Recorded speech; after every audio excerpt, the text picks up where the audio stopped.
Buenos Aires es una ciudad con infinitos mundos por descubrir. Su cara más amable se muestra en su casco histórico, entre el esplendor de la zona comercial y el tipismo de los viejos barrios. Pero también tiene un rostro amargo, el de una pobreza que apenas se deja ver en las calles céntricas, aunque abunde en el extrarradio. Hoy les ofreceremos un viaje muy diferente porque vamos a invitarles a pasear con los ojos bien abiertos para ver las cosas que nunca ven los turistas, las mayores rarezas y curiosidades de Buenos Aires, pero también sus miserias y sobre todo la dignidad de quienes luchan por la vida en condiciones muy duras. Muchos turistas creen que no vale la pena viajar para ver miseria y sufrimiento. Muchos de ellos tienden a cerrar los ojos ante la pobreza y la marginación, muy frecuentes en el paisaje. Los viajeros, sin embargo, buscamos conocer profundamente la realidad de los países que visitamos, sin evitar sus aspectos más amargos. En definitiva, lo que nos diferencia a los viajeros de los turistas es nuestra forma de mirar, más allá de los monumentos y los lugares típicos y el deseo de saber cómo vive la gente, pero no solo en el centro de las ciudades, sino también en sus barrios prohibidos. Como todas las capitales del mundo, Buenos Aires tiene una cara oculta que esconde lo más insólito y lo más amargo de su existencia. Eso es lo que veremos hoy en Buscamundos. Iremos a un museo de retretes antiguos, conoceremos los bares de tango gay, escucharemos siniestras leyendas y aparecidos y buscaremos el folclore auténtico en las ferias populares.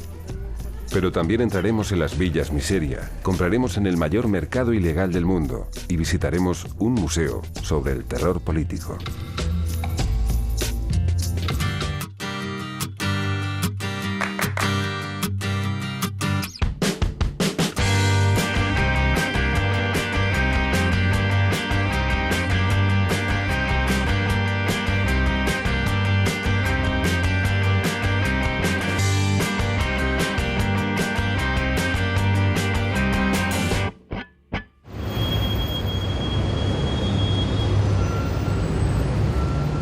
Buenos Aires es una ciudad colosal, llena de monumentos y de museos que resumen su historia, pero también ofrece muchos rincones insólitos y lugares que nos invitan a una mirada irónica. Por ejemplo, entre las muchas estatuas dedicadas a los próceres y símbolos de la nación, hay dos que destacan por ser las más impopulares. Una es la figura ecuestre del general y presidente Roca, siempre cubierta de letreros que lo acusan del exterminio de la población indígena. La otra es la efigie de un soldado, símbolo de la dictadura militar, que se salva de las pintadas porque está en los bien guardados jardines del Ministerio de Defensa.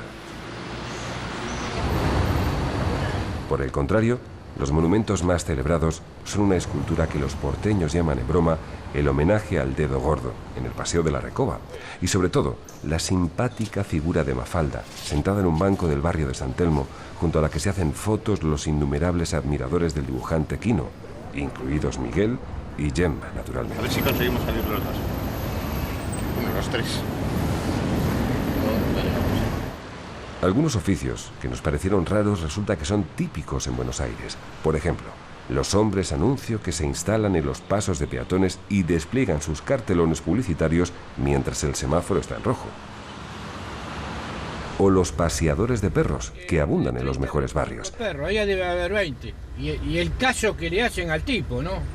Es un trabajo bien remunerado, por la mala conciencia de los dueños de los duchos, pero que no debe ser fácil de hacer, porque hay que evitar que estas jaurías se peleen y también porque hay que recoger sus cacas. En el monumental Palacio de las Aguas, construido en 1894 con 300.000 piezas de terracota inglesa, encontramos el museo más raro y divertido de la ciudad, dedicado a la historia del retrete y sus accesorios. Aquí se exhibe una vasta colección de grifos, tuberías y antiguos evacuatorios con más de 50 tipos de inodoros, urinarios y bidés.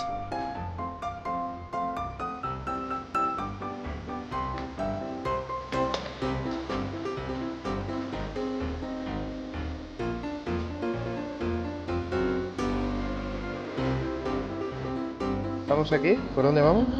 Puedes bajando y vamos. Vale. Parecida curiosidad escatológica sirve como adorno en la farmacia de la Estrella, la más antigua de Argentina, construida en 1834 y que aún ofrece sus viejas fórmulas magistrales. Es otro rincón que los turistas no suelen visitar y que nos fascinó por su lujosa decoración original con estanterías italianas de nogal y vidrios de Murano. Nuestro recorrido por los rincones insólitos de Buenos Aires tenía que incluir dos edificios peculiares, el más estrecho y el más antiguo de la ciudad. Hola, buen día. Buenos días, señor. ¿Esa es la calle, la casa más pequeña? Más pequeña de Buenos Aires. Suele estar abierta cuando están los que cuidan ahí. Y acá atrás mío, la casa esa la más vieja de Buenos Aires. ¿Cuál es? Esta que está acá atrás mío. Ah, la del farolillo. Sí, sí.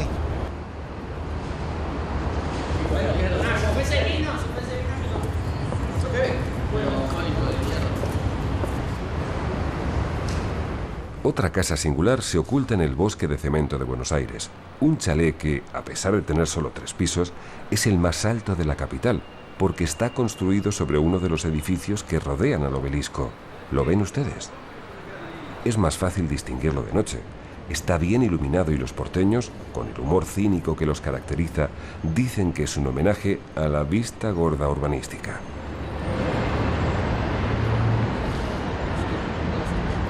La capital argentina está enamorada del cine. Su público llena más de 200 salas que se mantienen abiertas pese a la crisis mundial y a la feroz competencia de la piratería. En la avenida Corrientes sigue habiendo pantallas gigantescas, mientras los grandes locales de la calle Lavalle han empezado a transformarse en multicines. Una curiosa muestra del amor profundo de esta ciudad por el séptimo arte está en las placas colocadas en las aceras en memoria de los viejos cines ya desaparecidos. Casi nadie repara en ellas al pasar frente a los comercios o restaurantes que han reemplazado las salas de proyección, pero expresan la nostalgia popular recordando sus nombres con las fechas de apertura y cierre, casi como si fueran lápidas funerarias.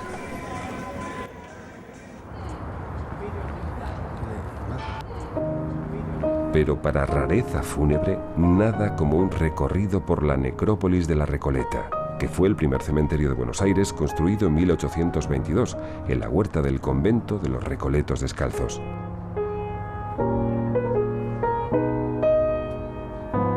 La visita nos interesó porque las lujosas tumbas que cubren sus 5 hectáreas resumen la historia de Argentina, albergando los restos de la mayoría de sus principales personajes, pero además sus grupos escultóricos y sus vidrieras forman una enorme colección de obras de arte, y 90 de sus 4.800 mausoleos están declarados Monumento Histórico Nacional.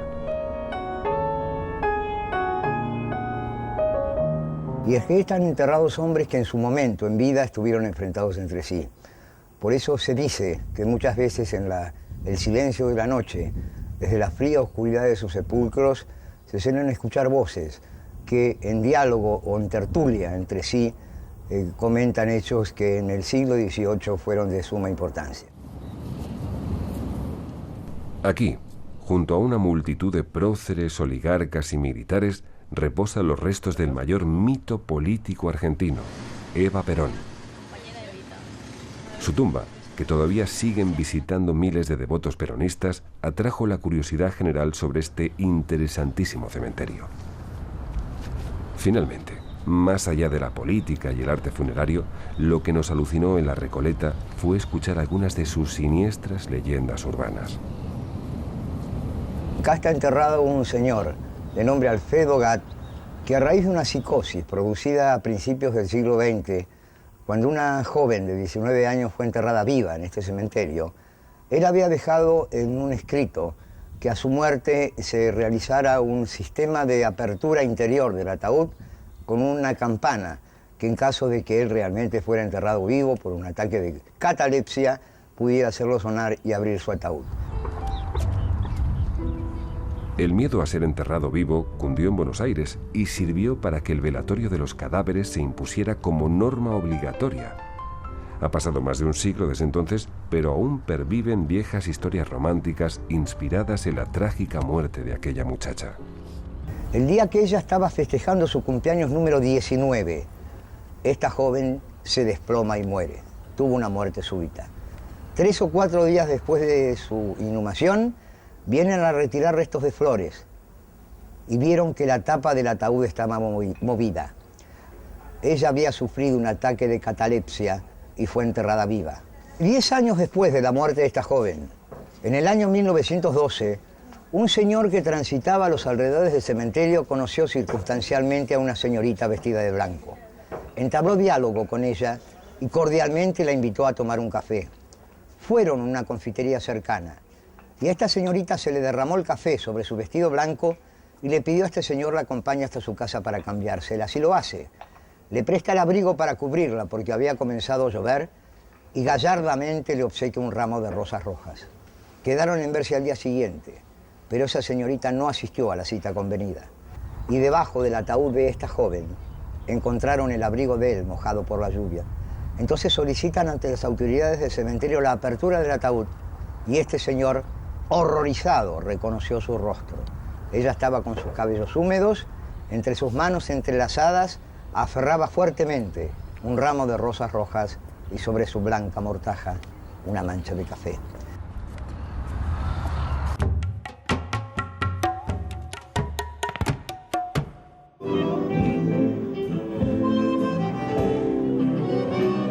El romanticismo y cierto sentimiento trágico son partes esenciales del carácter de Buenos Aires, expresado en la música que mejor define a esta ciudad, el tango.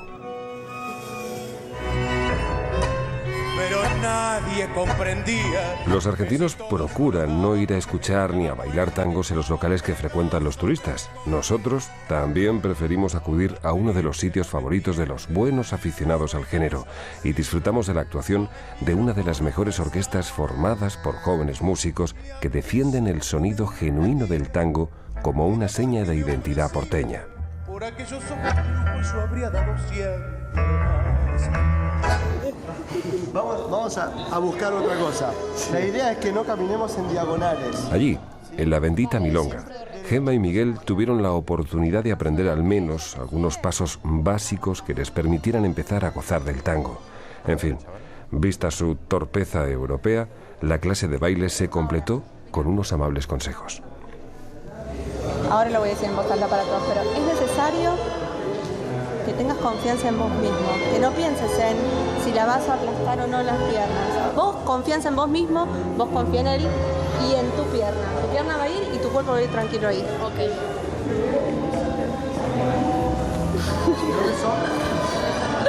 Unas tancadas que paqueo. También fuimos a la milonga de moda entre los más contestatarios amantes del tango, que funciona en una vieja nave industrial de la que se adueñó un grupo de ocupas musicales y que después de muchas discusiones fue legalizada como bien cultural de la ciudad. Un lugar donde se aprende a disfrutar de esa música que el poeta Discépolo definió como un pensamiento triste que se baila.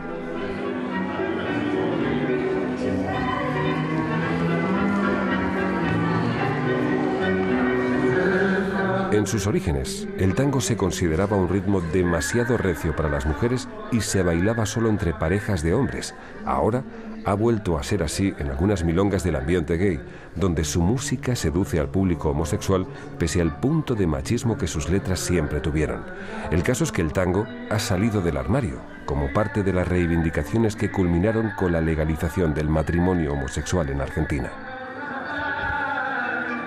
Se podría decir que el tango gay ha existido siempre, ¿no? Pero se ha ido encubriendo por los historiadores. Sí, bueno, en los niveles sociales en donde el tango nació, que eran los más bajos y marginales de Buenos Aires, era el espacio donde la homosexualidad estaba más cómodamente establecida, era más fácil establecerse en un nivel social bajo que en un nivel social alto.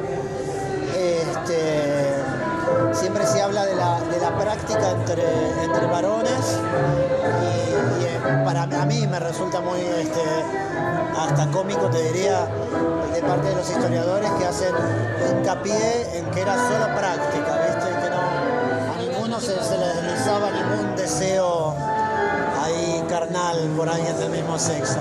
Pareciera que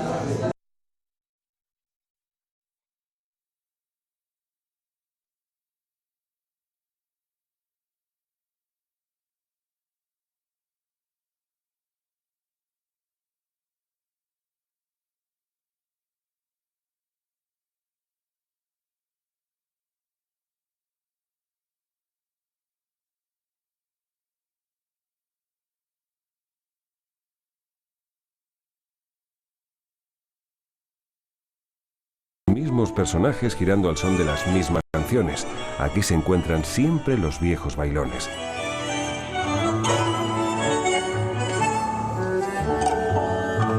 Los mimos convertidos en estatuas gardelianas y el clásico titiritero, con una marioneta más borracha que un bizcocho. Y cómo no, el hábil vendedor de trucos de magia casera. Qué gracioso. ¿Cómo son, eh? Los tangos monopolizan el ambiente de San Telmo y para escuchar otras músicas del rico folclore argentino tuvimos que buscar otras ferias populares más auténticas, pero también más alejadas, que suelen siempre resultar invisibles para la mayoría de los turistas. Tardamos menos de media hora en taxi desde San Telmo hasta el barrio del antiguo Matadero de Reses, donde todos los domingos se celebra una feria rural que ofrece folclore del bueno, además de artesanías y comidas de todas las provincias argentinas. Mataderos. Y eso que es baile popular, ¿no? ¿Entiendo? Sí. Aunque solo está a 15 kilómetros del centro de Buenos Aires, la Feria de Matadero queda fuera de los circuitos turísticos habituales. Su público está formado por miles de provincianos nostálgicos que hacen gala de sus vestimentas tradicionales y reciben con gran cordialidad a los pocos forasteros que nos acercamos hasta aquí. Encantado. ¿Qué andan haciendo acá? Pues estamos dando de vacaciones. Un español, ¿cómo te llamas? Yo, Miguel. Miguel, te presento a Miguel. Encantado. Estas buenas gentes nos explicaron que mantienen sus viejas costumbres para evitar que se pierdan en la promiscuidad de Buenos Aires. Y se mostraron orgullosas de defender la cultura y los valores ancestrales de sus provincias de origen, a las que los porteños llaman con cierto desdén el interior.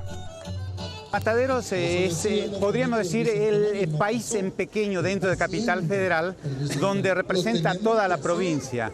Acá se vive toda la costumbre de toda la provincia de Buenos Aires, no solamente en la danza, en la vestimenta, en los alimentos. Hay stand de Salta, de Tucumán, de Santiago del Estero, en el cual es como podríamos decir un domingo en el cual nos reunimos todos los provincianos como para vivir lo que pasábamos con nuestros abuelos. ¿Se reúnen y qué hacen?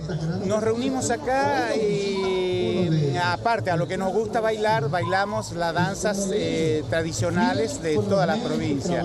La Argentina tiene una riqueza incalculable en lo que es la danza. Hay más de 600 danzas con coreografías diferentes. Acá no interesa de qué provincia es, de qué nivel cultural es cada uno, todos somos hermanos, si se tiene plata o no se tiene plata. Acá todos somos uno. El caso es que, desde hace más de 25 años, numerosos grupos folclóricos y asociaciones culturales se dan cita en Matadero para bailar un inmenso repertorio de danzas regionales, con las coreografías tradicionales sobre el escenario o por libre. Yo te la canto igual. A ver si podemos comer aquí.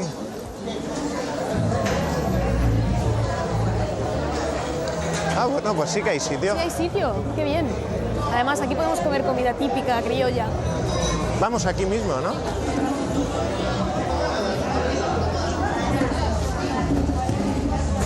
Qué bien huele, ¿eh? Un lugar de lo más típico. Nos habían hablado de este restaurante español, El Oviedo, fundado por un inmigrante asturiano en el año 1900. Sus mejores clientes fueron siempre los trabajadores del matadero y sigue ofreciendo un menú a base de las mejores carnes. Pero en la calle también se come estupendamente, porque abundan los tenderetes, donde degustar platos típicos, sabrosos y baratos. Lo más popular es el choripán, un bocadillo de chorizo asado a la brasa acompañado por una cerveza o un vino peleón. Aquí hay un ambiente maravilloso, está lleno de vida. ¿Podrías explicar un poco cómo se concentra aquí todo? Y bueno, es una fiesta popular, una fiesta hecha con ganas por los mismos provincianos que habitan esta capital. No es una fiesta que se arma como se arman en general las cosas para turismo, hecha para el extranjero, sino es una fiesta que realizamos nosotros todos los domingos y feriados para nosotros. Esto fue cuando regresó la democracia al país, ¿no? En los años 80 y tantos, que se me ocurrió hacer esto en este lugar. Además, para iniciar una nueva etapa en el país también me pareció propicio meterme con el tema de la identidad, meterme con el tema de lo tradicional, recuperar el espacio público como un lugar de encuentro, recuperar el sentido de fiesta. Imagínate que nosotros veníamos de una época donde 3 personas en la calle eran sospechosas de algo.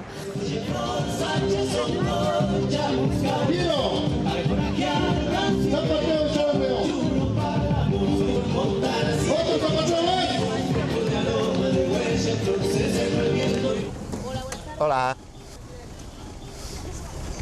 Vamos a Plaza de Mayo, por favor. De regreso al centro de Buenos Aires, con la sensación de volver de un viaje a la Argentina profunda, nos fijamos en otra cosa que nos pareció insólita. La autopista elevada que entra en la capital está tan pegada a los edificios que algunos casi se pueden tocar sacando la mano por la ventanilla.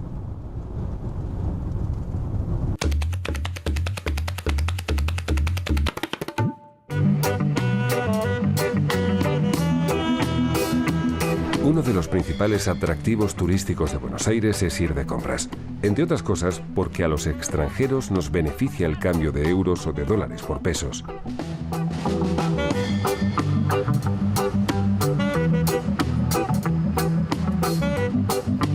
Mientras los ricachones argentinos prefieren los exclusivos comercios del barrio norte, los forasteros siempre vamos de tiendas por el llamado microcentro, donde se concentran las ofertas de ropa y objetos de piel típicos de un país ganadero.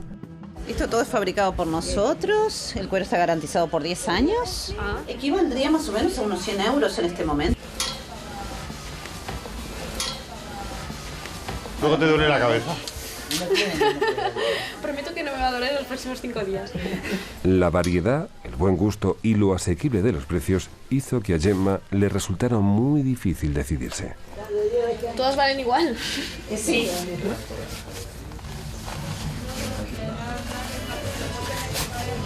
Si quieres ver algún tapado largo. No, yo creo que ya con eso... ¿Ya está? ¿Todo eso van a llevar? Perfecto. Tiene parrilla, tiene cordero, tiene asado, tiene todo. El paseo por la zona comercial nos resultó agotador, porque hay tiendas para curiosear hasta cansarse, con horarios ininterrumpidos, donde comprar se convierte en una diversión. Y claro, se nos hizo de noche confundidos entre la multitud de ávidos consumidores. Nos deslumbraron las antiguas Galerías Pacífico en la calle Florida. Aunque están consideradas monumento histórico nacional, está prohibido fotografiar su interior, pero las filmamos con disimulo para mostrárselas a ustedes. Creadas a finales del siglo XIX, a imagen del Bon Marché de París, fueron remodeladas en 1945 para satisfacer a la burguesía compradora que había florecido en Argentina al calor de la Guerra Mundial. De entonces datan los 450 metros cuadrados de pinturas murales en su bóveda central. 150 locales de lujo ocupan los 11.000 metros cuadrados de las Galerías Pacífico, por las que pasan cerca de 1 millón de clientes cada mes. Pero los alrededores de estos templos del consumo, como la puerta de las iglesias, siempre se dejan ver algunos desheredados del sistema. Son los que nunca compran, a quienes ni siquiera se les permite entrar en las lujosas galerías comerciales y que esperan una limosna o rebuscan entre las obras del despilfarro ajeno para sobrevivir en la miseria.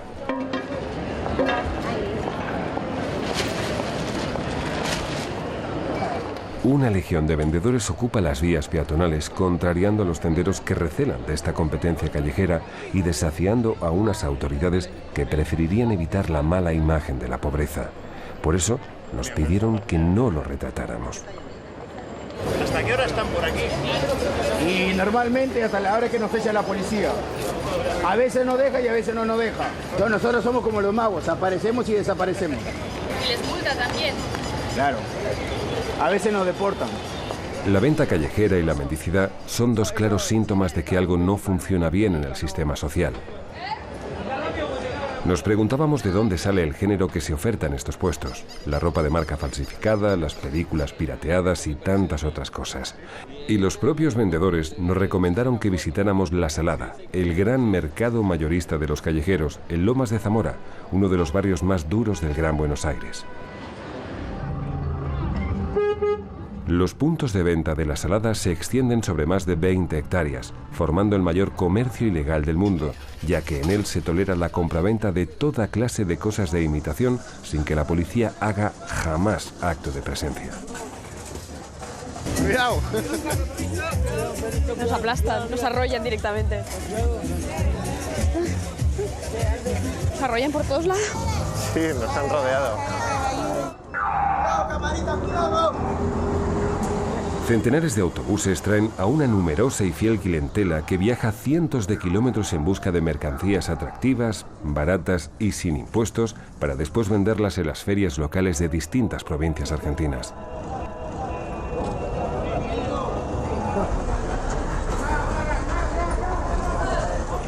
Doña, 3 para 10 pesos, joven. Aproveche y lleve la media. Es enorme este sitio. Es inmenso, hay 30.000 puestos, dicen. ¿Tienes perros? No. ¿No? Pero tienen hasta ropita para perro. Fundado hace 20 años por un grupo de bolivianos, este colosal mercado invisible solo abre los domingos por la mañana y durante las madrugadas de los miércoles, pero mueve más de 500 millones de dólares al año. Acá el gobierno no existe, ya lo puedes ver. El gobierno no existe. No existe el gobierno, no existe el intendente, no existe nada. No existe. Aquí la policía no se acerca, ¿no? Acá, la policía tampoco. La policía tampoco. Acá si hay un poquito de orden es por lo que es la vigilancia de las ferias, ¿no? Que nos ayudamos uno al otro para controlar el tránsito, para tratar de que la gente no se lastime, para llevar adelante la feria. Les ayudan a venir por aquí, que no les roben ni les pase nada. Son cuidado, es el lugar más seguro del país, no de la zona, del país. Los días de feria acá es el lugar más seguro del país, Y ustedes lo pueden ver, hay vigilancia por todos lados. Pues este mercado viven muchas familias y mucha gente. Muchísima. Más o menos tenemos un recuento de 100.000 puestos más o menos. 100.000 puestos de puestero nada más. Después vive la esposa, los hijos, los nietos. Los puesteros dan un aporte de 10 pesos y con eso se le compra comida a los chicos, se le da una educación para sacarlo de la calle. Hay una cancha de fútbol. Acá hay un jugador muy importante que se llama Bocini, Independiente, que le viene a dar clases gratis, les enseña fútbol gratis. También tenemos a Francia, un campeón mundial, que les enseña el boxeo, para tratar de sacarlo de la calle, tratar de sacarlo de la droga. Nos pareció asombroso que gracias a sus pequeñas aportaciones voluntarias, los vendedores de la Salada hubieran conseguido lo que no les brindaba el Estado argentino, desde atención médica familiar a comedores y guarderías infantiles para sus hijos. Y comprendimos que nadie se atreva a reprocharles que el pago de esas garantías y actividades sociales salga del comercio ilegal con objetos truchos, que es como los argentinos llaman a las falsificaciones. Tienen centenares de películas y de videojuegos también. Mira, esa todavía no se ha estrenado en España. 4 por 10. 3 por 10. ¿Y son buenas? ¿La calidad qué tal? ¿Bien? Bien. ¿Regular? Hay de todo, vamos. Mira, el secreto de tus ojos. Aunque pudimos ver toda clase de productos, lo que más abunda en la Salada es la ropa, la mayoría tejida o cosida en talleres clandestinos. Los mismos donde se trabaja bajo contratas de hambre para las principales marcas textiles multinacionales, pero aquí sus trabajadores comercian en su propio beneficio. Hombre, se ve bastante auténtico, ¿no? ¿No? ¿La calidad qué tal es? Bien, ¿no? Pues nada, ¿no? ¿Cuánto sale? 40 por mayor. ¿Coche? Naturalmente, tampoco podían faltar los sitios donde comer y beber para soportar mejor el agotador recorrido y la larga noche en vela que supone venir de compras a la Salada. Qué trozos de carne, ¿no? Está bueno. Qué bueno. Es inmenso además.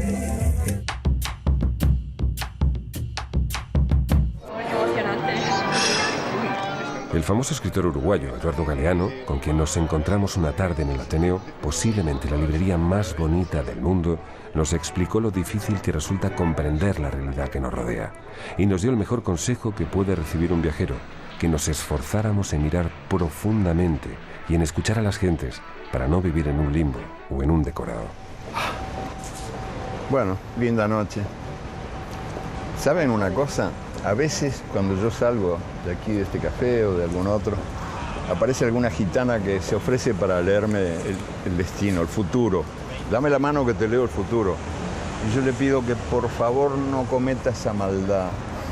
Que por qué. Yo no quiero saber lo que me espera. Quiero inventarlo cada día. Y lo mejor que tiene la vida es la capacidad de sorpresa. Y lo mismo vale en la relación que uno tiene con la realidad.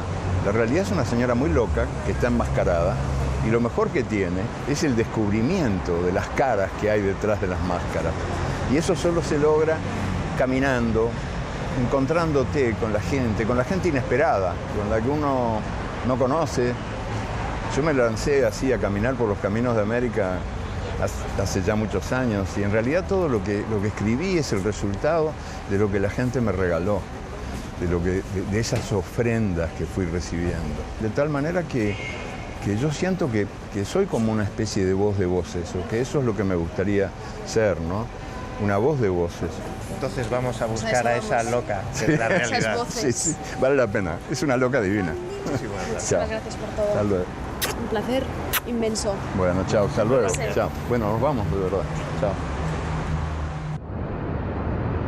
No resulta sencillo asomarse a lo más profundo de la realidad social cuando se visita un país, pero quisimos intentarlo para no caer en la esquizofrenia turística de divertirnos con los ojos cerrados ante las injusticias. Las noches de Buenos Aires nos ofrecieron la ocasión de seguir las recomendaciones de Eduardo Galeano. Hola, buenas noches. ¿Ustedes viven aquí? Sí. ¿Duermen aquí todas las noches? Todo el día. ¿Cuánto tiempo llevan aquí en la calle? 7, 8 meses. ¿Y han intentado salir de la calle de alguna manera buscando trabajo? Sí, estoy tratando de hacer trámite para subsidio habitacional, pero todo muy largo el trámite de acá. Que papeles para acá, papeles para allá. Y si uno es pobre y no tiene plata, si no tiene plata no va a ningún lado. A veces nos dan, a veces no nos dan. Sí, a veces la gente pasa por acá y nos ayudan, nos dan 10 pesos. O me dejan algo para comer, o me traen ropa para ellos. A veces la gente pasa y nos dejan pan o galletita. O hace un rato vinieron y nos trajeron un vaso de sopa.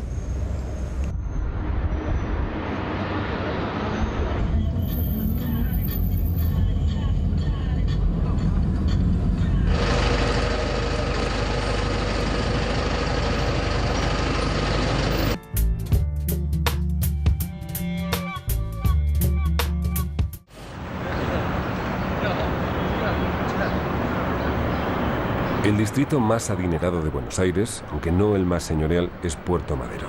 Son 170 hectáreas de antiguas instalaciones portuarias y de terrenos robados al Río de la Plata, sobre las que se han levantado torres de carísimos apartamentos y oficinas de corporaciones financieras, hoteles y restaurantes de lujo y un puerto para yates. Un vulgar paraíso de nuevos ricos que huele a dinero sucio y nos pareció más un pedazo de Miami que de Buenos Aires. Lo curioso es que muy cerca, en el vecino barrio de Retiro, se encuentra uno de los mayores focos de pobreza de la capital argentina.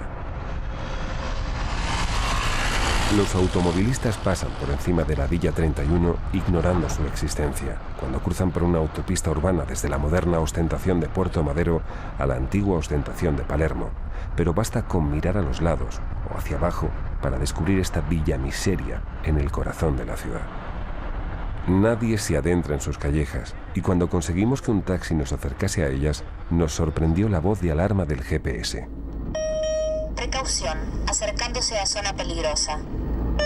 El GPS nos avisaba de que íbamos a entrar en esa realidad enmascarada de la que hablaba Eduardo Galeano. Nos advertía para que no corriéramos riesgos sociales, igual que en España, informa de la existencia de radares de tráfico para evitar multas.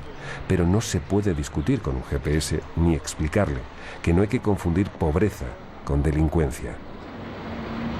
Los primeros habitantes de la Villa 31 fueron obreros del ferrocarril y del puerto que levantaron sus chabolas hace 80 años. Actualmente ocupa 25 hectáreas, donde viven unas 27.000 personas con una edad promedio de 23 años y más de la mitad de las cuales son inmigrantes. La pobreza, que se hace visible en los sectores más prósperos de capital, llegó a alcanzar el 57% de la población durante la crisis del 2002, se redujo a la mitad en 1998 y ahora ha vuelto a crecer.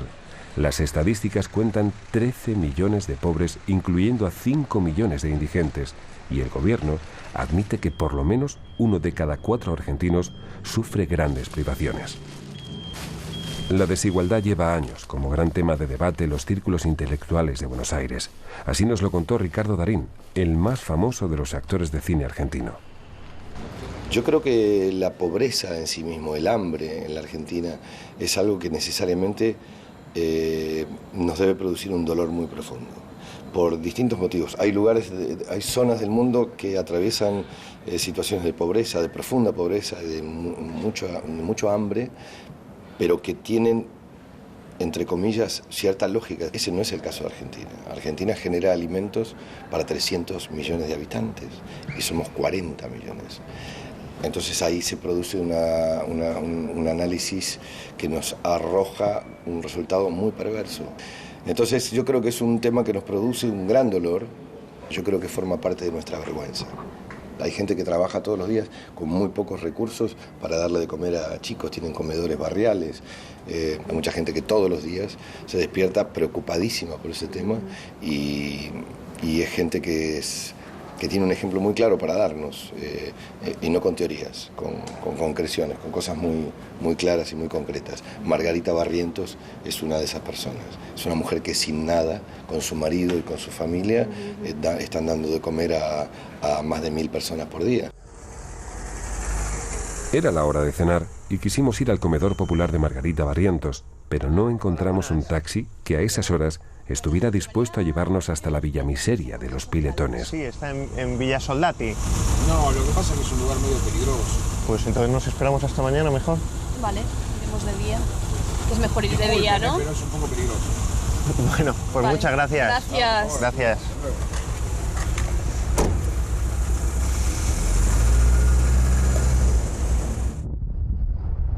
Por la mañana tardamos media hora en taxi en recorrer la veintena de kilómetros que separan la riqueza del centro urbano y la pobreza extrema de los Piletones.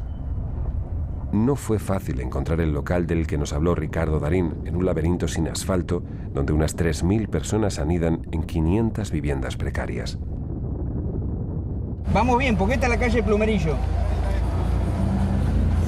Y registrame por favor el número de... El comedor Los Piletones, pa. El comedor Los Piletones. La cuenta, registrámelo por favor. Pasale la camioneta ahí. Gracias.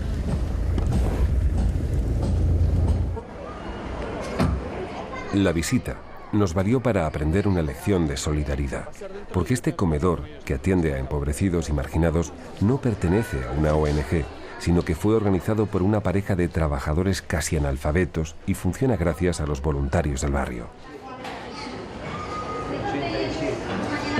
Su clientela la forman mujeres frágiles, niños hambrientos, jóvenes drogodependientes y ancianos solitarios. Soy madre de soltera y tengo 5 criaturas y no trabajo y estoy buscando recursos para acá. Y por eso estoy aquí, para darle comer a mis hijos y eso. Y le dan leche, comida, todos los días. Pan, a veces le da ropa, sí, fruta, todo. 130 niños menores de 5 años, los más pequeños del barrio, comen en la guardería de los Piletones. Aquí tienen un lugar seguro donde aprender y jugar, además de un plato lleno y caliente. Hola. ¿Qué coméis? Hola, ¿qué tal? ¿Pasta? ¿Comida? Este milagro de los pobres lo hizo y sigue haciéndolo cada día un matrimonio humilde. Ella trabajaba de asistenta y él recogía cartones de la basura para sacar adelante a sus 10 hijos. En 1996 empezaron a dar de comer a algunos niños de sus vecinos y ahora alimentan a más de 1.500 necesitados. Nosotros atendemos desde el nacimiento, desde que la madre está embarazada hasta 18 años y después a la familia completa que vienen a buscar los alimentos y después toda la gente que llega de paso, que siempre tienen un plato caliente de comida. El 7 de octubre del año 96 comenzamos nosotros por los propios medios, ¿no? No teníamos nada, pero él trabajaba de las 4 de la mañana a las 8 y todo lo que él juntaba en la calle lo vendió vendía para comprar la comida en el día, ¿no? Casi un año trabajamos así. Después, hoy por hoy recibimos nosotros la ayuda del gobierno de ciudad, que son raciones de comida, pero para 380 personas, ¿vio? Los gobiernos no están muy de acuerdo que exista esta clase de fundaciones en un lugar como esto, en una villa. Nosotros no empezaba casi nada, no teníamos nada. Esto era todo campo cuando empezamos. Nosotros recibimos un subsidio 2 veces en el año de 8.000 pesos y eso es lo único que recibimos. Después todo es donación de la gente, ¿vio? Y hoy por hoy es como que la fundación está casi en quiebra porque para mantenernos nos hace falta. Por ejemplo, acá si se rompe un aparato en odontología, nosotros tenemos que arreglarlo y eso cuesta dinero.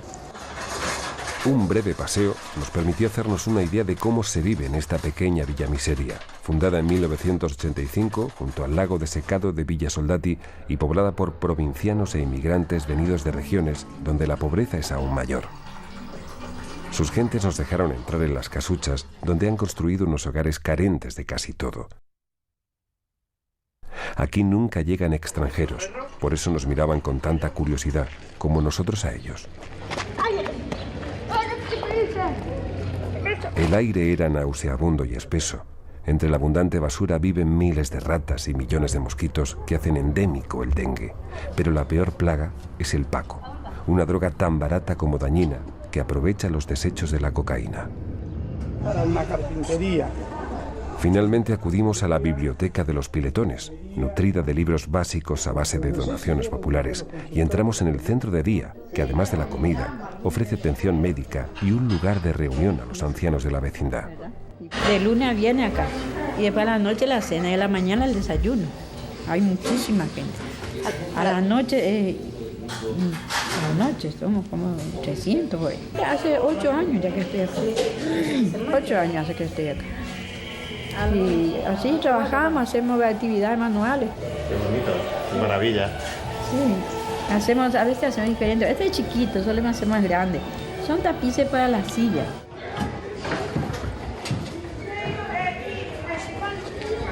Pedimos un taxi por teléfono, pero ninguno quiso venir hasta Villa Soldati para recogernos.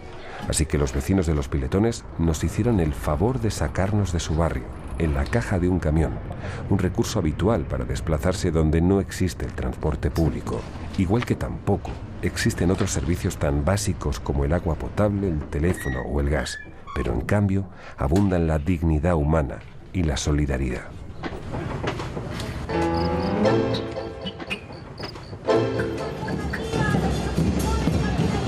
Las injusticias no suelen interesar a los turistas, que solo buscan divertirse durante sus bien ganadas vacaciones y forman parte de esa realidad invisible que los viajeros intentamos explorar. Pero en Buenos Aires, la política está integrada en el paisaje y cada vez que dimos un paseo, tropezamos con una manifestación.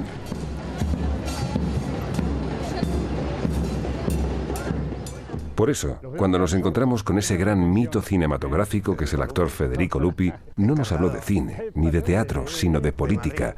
Y es que junto al fútbol, la política es la mayor pasión de los argentinos. ¿Qué le llama la atención de esto? Pues una maravilla arquitectónica. Lo majestuoso que es, ¿no? Es en una época en que los dirigentes políticos tenían esta visión de lo que era legislar, ¿no? Era la percepción que tenían de sí mismos como clase, ¿no? Y se hizo esto. Es maravilloso, de verdad maravilloso. Adentro es una maravilla verlo, con una muy potente, intensa historia, atractiva. ¿Quieren tomar algo calentito para seguir hablando de esto? Sería maravilloso. Vamos. Muy bien, Por acá. vamos. A ver. Yo creo que hay en la Argentina una discusión diferente a la que yo he escuchado siempre. Que no es solamente el modelo de país. Creo que se ha instalado, y no quiero parecer un tonto filósofo vacuo, se ha instalado una discusión sobre la felicidad. Tú sabes que la derecha, como buena derecha en todo el mundo, tiene una metodología particularmente inteligente y aguda, aunque sea perversa. Pobreza igual delincuencia, pobreza igual ignorancia, ignorancia igual improductividad. Ergo, ¿para qué educarlos? Y son así. Como si fuera una marca de fábrica que viene en el orillo del individuo, ¿sabes? Este es pobre, ergo, explótalo y tíralo.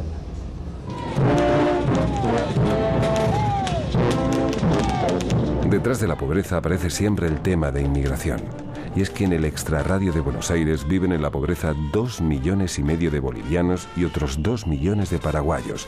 Y a veces ocupan las calles no para exigir mejoras sociales, sino para defender su propia identidad nacional. Ya verás qué lindo es bailar en los chunchos. Somos los Buquina, somos los Tobas Bolivia.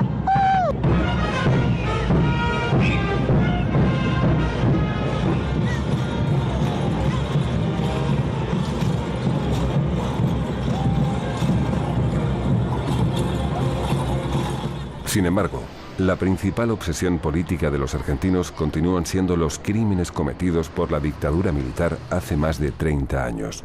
Una vergüenza que aún mancha las paredes de Buenos Aires. El último gran museo histórico creado en Buenos Aires es también una galería del terror político, la ESMA, o sea, la Escuela de Mecánica de la Armada, que sirvió de centro clandestino de detención, tortura y exterminio durante la dictadura militar del general Videla.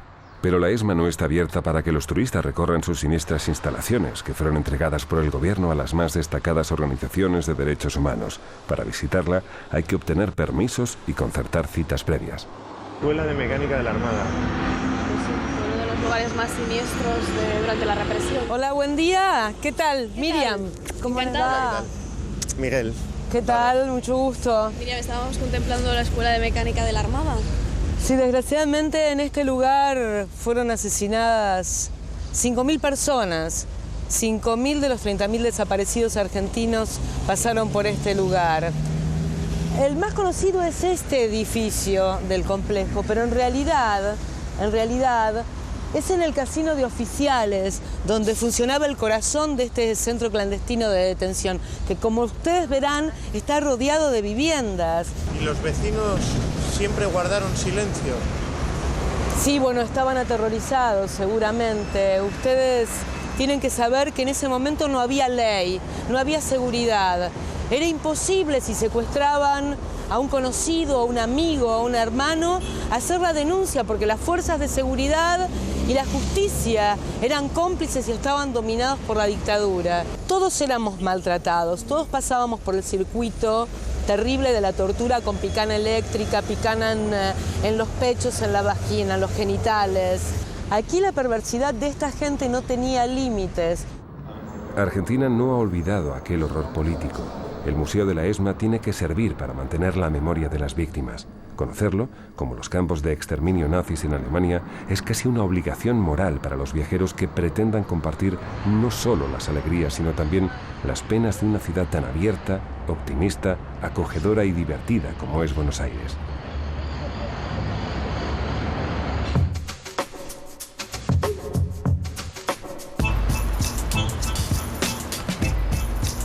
No solo Buenos Aires, todas las capitales tienen una parte invisible que ni siquiera muchas de sus gentes conocen. Los extranjeros solemos quedarnos en el centro de las ciudades y movernos por unas rutas establecidas que solo nos permiten ver lo que hay que ver, que es lo que las oficinas de turismo aseguran que hay que ver, pero nada más. Nada que desnude a un país, que exponga sus vergüenzas ante los ojos y las cámaras de fotos de los visitantes o que permita a los más humildes decir lo que piensan. Sabía que no era la mona, pero... Sin embargo, en Buscamundos les invitamos a rechazar esas limitaciones, a viajar con libertad, con ojos curiosos y mirada solidaria, a conocer la realidad, la cultura y los problemas humanos, a buscar mundos ocultos, además de visitar monumentos históricos y rincones típicos. Ustedes pueden hacerlo, como lo hacemos nosotros, sin correr grandes riesgos y con un presupuesto reducido.